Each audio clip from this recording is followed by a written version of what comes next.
Hey friends, welcome back again. We'll start with the second section of the poem, The Ballad of Reading Gaol, written by Oscar Wilde. We are trying to have the line by line explanation and analysis of the poem. The first section has 16 stanzas, so in the second section, we're going to start with the 17th stanza. So let's start.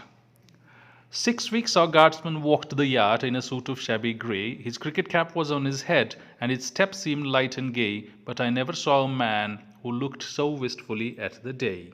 The earlier stanza is repeated here with slight alteration.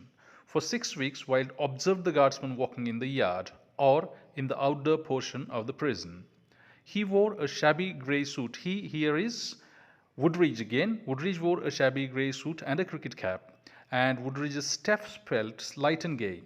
But the narrator had never seen a man who looked so wistfully at the day, on the day of execution. The man was wistful on the day of his execution, and that was a strange thing for the narrator.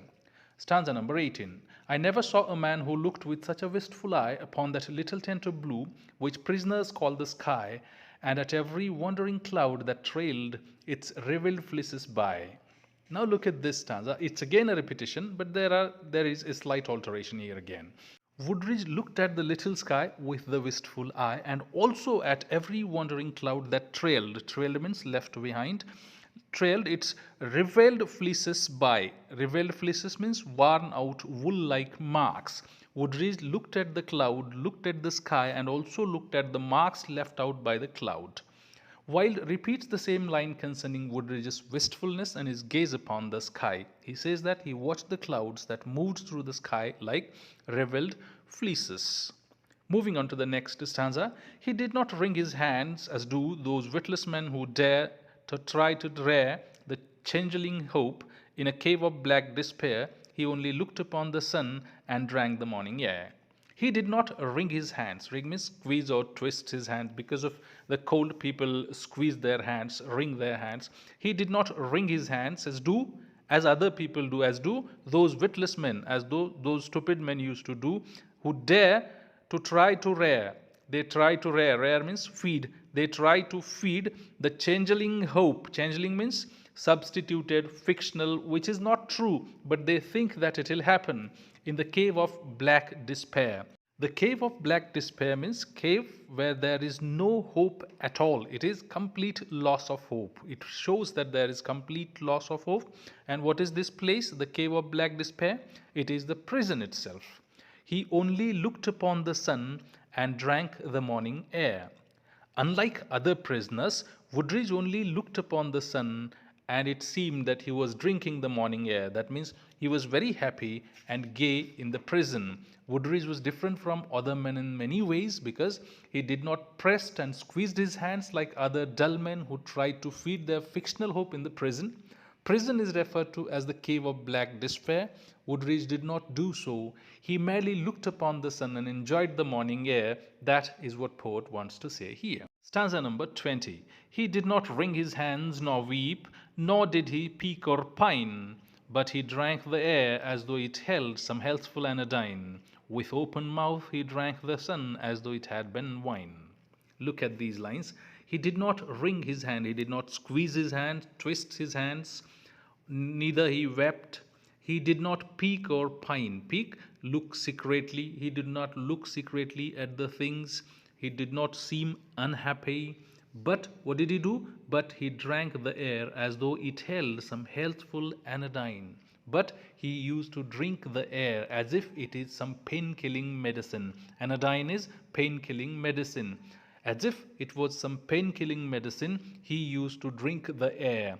With more open mouth, he drank the sun. He looked at the sun and took the sunlight as though it had been wine. He took the sunlight as if it is the wine and that kills the pain.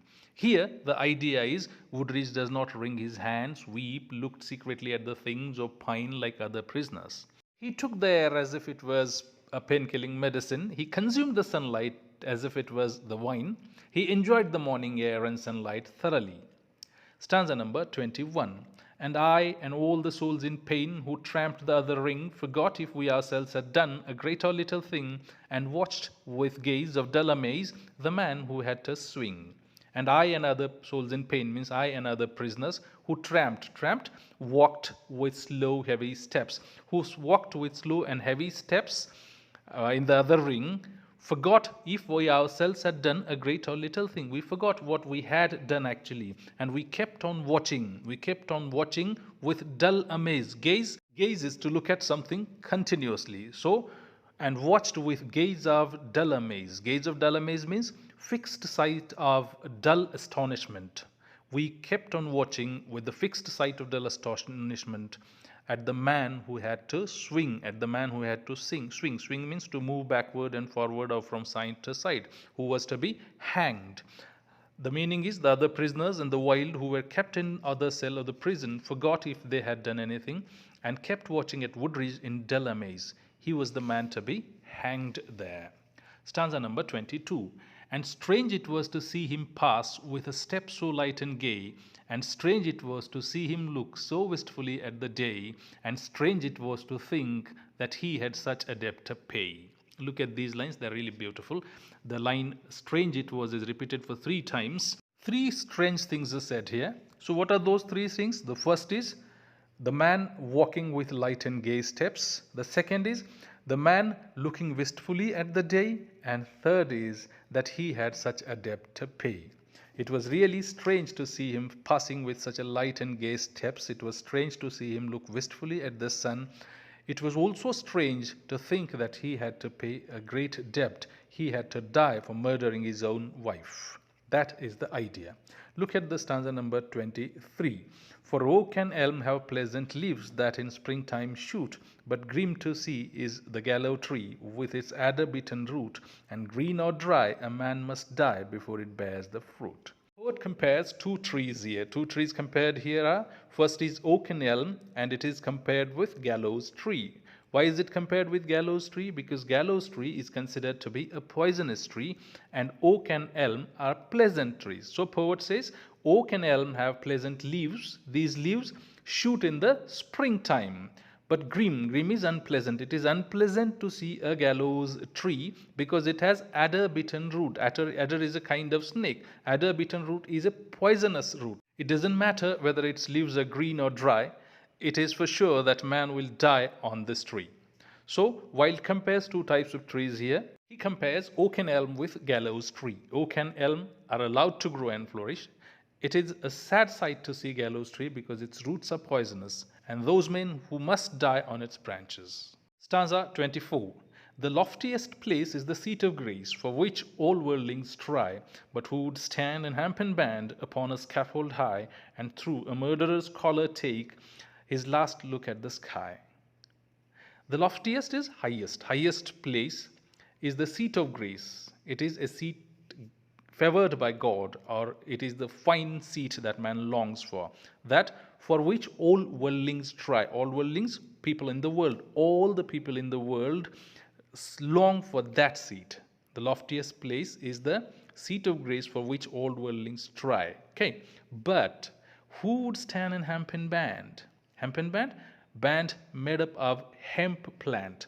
Who would stand in hempen band upon a scaffold high? Scaffold is a platform for killing criminals. Upon a scaffold high, who would stand upon a scaffold high and through a murderer's collar, because Woodridge was the murderer, through a murderer's collar take his last look at the sky? Who would do this? Nobody would do this, though all people want to go to the highest or the loftiest seat, but not like this, not like as Woodridge is going there, for poet says, but who would stand in hempen band upon a scaffold high and through a murderer's collar take his last look at the sky? Band is a thin, flat, narrow piece of material used for fastening.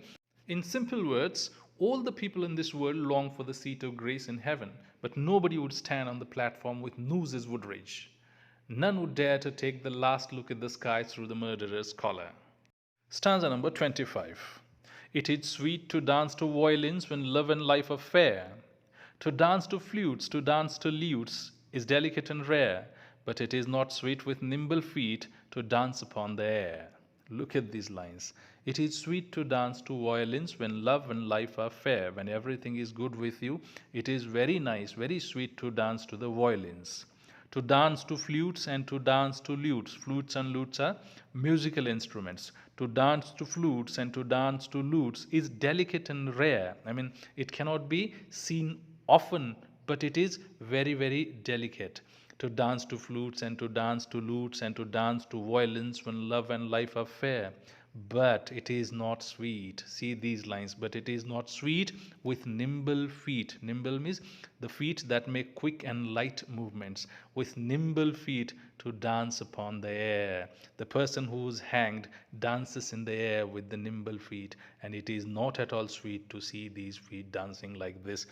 There is again a comparison here. Dancing to violins with fair life and love is sweet. Dancing to flutes is also sweet. But dancing upon the air when hanged is not at all sweet. These are two very different things that appear the same. Stanza number 26. So with curious eye and sick surmise we watched him day by day, and wondered if each one of us would end the selfsame way. For none can tell to what red hell his sightless soul may stray. With curious eye, curious wanting to know, the eye that is wanting to know. With curious eye and sick surmise, surmise guess without definitely knowing anything. So with curious eye and sick surmise we watched him day by day. Continuously we kept on watching him and wondered, and we thought and wondered if each one of us, if we ourselves would end the self-same way. Self-same way in the sense the way the Woodridge is going to end. For none can tell to what red hell, because nobody knows to what red hell his sightless is blind, his sightless soul may stray. Stray is to go away from where it should be. Its soul is not where it is. Nobody knows whether it may go. That is the idea. Look at the lines and look at the meaning of the poem. Other prisoners were curious about Woodridge. They wondered if every one of them would die like him. They did not know if there were times that his mind strays or to a red hell. Perhaps he was not as peaceful as they thought. That might be the idea here. But look at the use of the lines that poet makes here. Stanza number 27. At last the dead man walked no more among the trial men, and I knew that he was standing up in the black dock's dreadful pen, and that never would I see his face in God's sweet world again. And he speaks finally. Finally, what happens? At last, finally, the dead man walked no more. Woodridge stopped walking amongst the trial men. Trial men were seen lonely. Woodridge was not seen amongst them. And poet says that he knew, and I knew, that he was standing in the black dock's dreadful pen. And I know that he was standing in a specific area prepared for the person, prepared for this person who was to be hanged, and that never would I see his face. And I also knew that I'd not be able to see his face again in the sweet world created by the God. Sweet world created by the God is this world where we live. That is the idea. In simple words, to understand the meaning of these lines is, finally comes the day that the men go outside and Woodridge is no longer among them. Wilde knows that the day he was standing up, ready to be hanged, he knew that he would never see his face in this sweet world created by God again. That is the idea. Stanza 28. Like two doomed ships that pass in storm, we had crossed each other's way, but we made no sign, we said no word, we had no word to say, for we did not meet in holy night, but in a shameful day. This is a very simple line where poet says that he met Woodridge like two doomed ships. Doomed ships means ships which are bound to be destroyed. Two doomed ships that pass in storm. The ships passing in storm are bound to be destroyed. Like those ships we met, we had crossed each other's way. But made no sign, said no word. We did not speak to each other. We did not even made any sign to one another. We had no word to say. Because we didn't know what to say, we had no word to say. For we did not meet in holy night. And why was this? Because we did not meet in holy night. It was not a good thing to meet. It was not a good place to meet. We did not meet in holy night, but in the shameful day. Wilde compares their almost meeting during their time in prison to be passing to like two doomed ships in the storm. They had not spoken to one another because they met in the shameful day. And the last stanza of the second section. A prison wall was round us both, two outcast men we were. The world had thrust us from its heart, and God from out his care. And the iron gin that waits for sin had caught us in its snare. A prison wall was round us both, me and Woodridge. We were covered by the prison wall round us both. It was round us both. We were two outcast men. Two outcast men we were. We were two outcast men. The world had thrust us from its heart. World, the people in the world, they have thrown us away, pushed violently away from their heart. To me as well as to Woodridge. And God also has thrust us from his care. God was not taking care of us, me and Woodridge. And the iron gin that waits for sin. It is the iron gin. Iron gin is the prison. The iron gin that waits for sin, that keeps on waiting for the sin. And if sin takes place, the gin takes him. And that iron gin which waits for sin had caught us in its snare. Snare is the device used to catch the birds. So iron gin has caught us in its snare because we had committed the sins.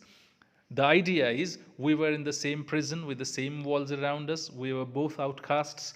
The world had thrown us out from his heart. God has left us out of his care. We were both caught up in the sin's snare. That is the idea. This is the end of the second section of the poem. In the next video, we'll talk about the third section. I hope you have liked the video and enjoyed it. Try to enjoy earlier videos too. Thank you very much for watching.